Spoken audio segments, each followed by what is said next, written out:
China security law could be end of Hong Kong.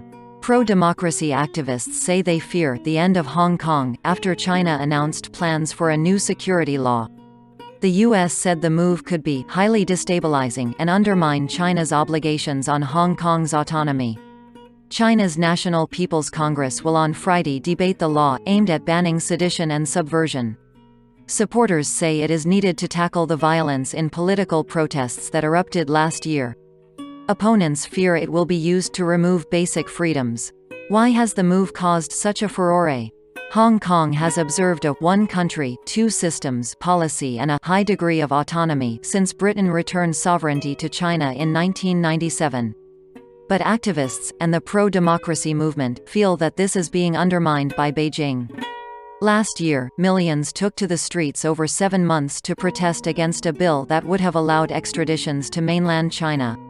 Many of the protests turned violent. The bill was eventually paused, and then withdrawn. Security law is more controversial still. According to the Basic Law, the territory's mini-constitution, Hong Kong's government is required to pass national security legislation. However, an attempt in 2003 failed after 500,000 people took to the streets in opposition. That is why an attempt now to force through national security legislation, which one legislator on Thursday called the most controversial issue in Hong Kong since the handover, has caused such outrage. The BBC's China correspondent, Robin Brandt, says that what makes the situation so incendiary is that Beijing can simply bypass Hong Kong's elected legislators and impose the changes. China can place them into Annex 3 of the Basic Law, which covers national laws that must then be implemented in Hong Kong, either by legislation or decree.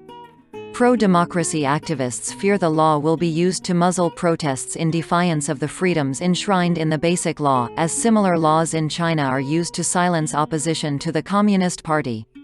Civic Party lawmaker Dennis Kwok said, if this move takes place, one country, two systems will be officially erased. This is the end of Hong Kong. Meanwhile, the U.S. State Department said that any effort to impose national security legislation that does not reflect the will of the people of Hong Kong would be highly destabilizing, and would be met with strong condemnation.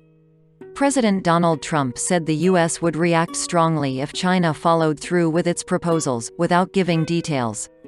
Hong Kong was ruled by Britain as a colony for more than 150 years up to 1997.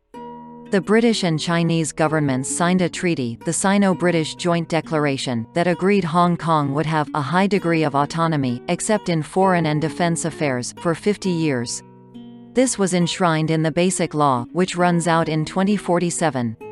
As a result, Hong Kong's own legal system, borders, and rights, including freedom of assembly and free speech, are protected. But Beijing has the ability to veto any changes to the political system and has, for example, ruled out direct election of the chief executive.